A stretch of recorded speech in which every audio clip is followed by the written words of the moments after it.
முதல் வாசகம்.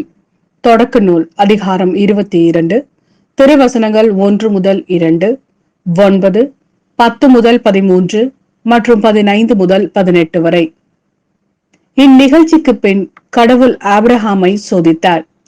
அவர் அவரை நோக்கி, ஆபிரகாம் என, அவரும் இதோ அடியேன் என்றார். அவர், உன் மகனை, நீ அன்பு கூறும் உன் ஒரே மகனான ஈசாக்கை அழைத்து கொண்டு மொரியா நிலப்பகுதிக்கு செல். அங்கு நான் உனக்கு காட்டும் மலைகளில் ஒன்றின் மேல் ஏறி பலியாக அவனை நீ பலியிட வேண்டும் என்றார். ஆபிரகாமுக்கு கடவுள் குறிப்பிட்டு சொல்லிய இடத்தை அவர்கள் அடைந்தனர். அங்கே ஆபிரகாம் ஒரு பலிபீடம் அமைத்து அதன் மேல் விறகு கட்டைகளை அடுக்கி வைத்தார். பின் தம் மகன் ஈசாக்கை கட்டி பீடத்தின் மீதிருந்த விறகு கட்டைகளின் மேல் கிடத்தினார். ஆபிரகாம் தம் மகனை வெட்டுமாறு தம் கையை நீட்டி கத்தியை கையில் எடுத்தார். அப்பொழுது ஆண்டவரின் தூதர் வானத்தில் நின்று, ஆபிரகாம், ஆபிரகாம் என்று கூப்பிட, அவர், இதோ அடியேன் என்றார். அவர், பையன் மேல் கை வைக்காதே, அவனுக்கு எதுவும் செய்யாதே, உன் ஒரே மகனையும் எனக்கு பலியிட நீ தயங்கவில்லை என்பதிலிருந்து நீ கடவுளுக்கு அஞ்சுபவன் என்று இப்போது நான் அறிந்து கொண்டேன் என்றார். அப்பொழுது ஆபிரகாம் தம் கண்களை உயர்த்தி பார்த்தார். இதோ முட்செடிகளில் கொம்பு மாட்டிக்கொண்டு நின்ற ஒரு ஆட்டுக்கிடாயை கண்டார். உடனே ஆபிரகாம் அங்கு சென்று அந்த கிடாயை பிடித்து தம் மகனுக்கு பதிலாக எரிபலியாக்கினார். ஆண்டவரின் தூதர் ஆபிரகாமை வானத்தில் நின்று மீண்டும் அழைத்து, ஆண்டவர் கூறுவது இதுவே, நான் என் மீது ஆணையிட்டு கூறுகிறேன், உன் ஒரே மகனை எனக்கு பலியிட தயங்காமல் நீ இவ்வாறு செய்தாய். ஆதலால் நான் உன் மீது உண்மையாகவே ஆசி பொழிந்து விண்மீன்களைப் போலவும் கடற்கரை மணலைப் போலவும் உன் வழிமரபை பழுகி பெருக செய்வேன். உன் வழிமரபினர் தம் பகைவர்களின் வாயிலை உரிமையாக்கிக் கொள்வர்.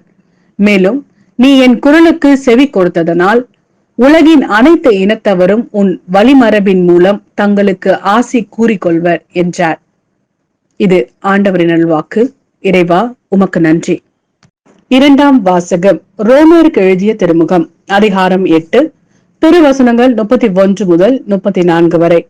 இதற்கு மேல் நாம் என்ன சொல்வோம்? கடவுள் நம் சார்பில் இருக்கும் போது நமக்கு எதிராக இருப்பவர் யார்? தம் சொந்த மகன் என்றும் பாராது அவரை நம் அனைவருக்காகவும் ஒப்புவித்த கடவுள் தம் மகனோடு அனைத்தையும் நமக்கு அருளாதிருப்பாரோ? கடவுள் தேர்ந்து கொண்டவர்களுக்கு எதிராய் யார் குற்றம் சாட்ட இயலும்? அவர்கள் குற்றமற்றவர்கள் என காட்டுபவர் கடவுளே. அவர்களுக்கு யார் தண்டனை தீர்ப்பு அளிக்க இயலும்? இறந்து ஏன் உயிருடன் எழுப்பப்பட்டு கடவுளின் வலப்பக்கத்தில் இருக்கும் கிறிஸ்து இயேசு நமக்காக பரிந்து பேசுகிறார் அன்றோ? இது ஆண்டவரின் நல்வாக்கு. இறைவா, உமக்கு நன்றி. மாற்கு எழுதிய நற்செய்தி அதிகாரம் 9, திருவசனங்கள் 2 முதல் 10 வரை. 6 நாட்களுக்கு பின்பு இயேசு பேதுருவையும் யாக்கோபையும் யோவானையும் அழைத்து ஓர் உயர்ந்த மலைக்கு அவர்களை மட்டும் தனியாக கூட்டிக் கொண்டு போனார். அங்கே அவர்கள் முன் அவர் தோற்றம் மாறினார். அவருடைய ஆடைகள் இவ்வுலகில் எந்த சலவைக்காரரும் வெளுக்க முடியாத அளவுக்கு வெள்ளை வெள்ளேர் என்று ஒளி வீசின. அப்போது எலியாவும் மோசேயும் அவர்களுக்கு தோன்றினர். இருவரும் இயேசுவோடு உரையாடி கொண்டிருந்தார்கள். பேதுரு இயேசுவை பார்த்து, ரபி, நாம் இங்கேயே இருப்பது நல்லது. உமக்கு ஒன்றும் மோசேக்கு ஒன்றும் எலியாவுக்கு ஒன்றுமாக 3 கூடாரங்களை அமைப்போம் என்றார். அவர்கள் மலையில் இருந்து இறங்கி வந்து கொண்டிருந்த போது அவர், மானிட மகன் இறந்து உயிர் தெழும் வரை நீங்கள் கண்டதை எவருக்கும் எடுத்துரைக்க கூடாது என்று அவர்களுக்கு கட்டளையிட்டார். அவர்கள் இவ்வார்த்தையை அப்படியே மனதில் இருத்தி, இருந்து உயிர் தெழுதல் என்றால் என்னவென்று ஒருவரோடு ஒருவர் பேசிக்கொண்டார்கள்.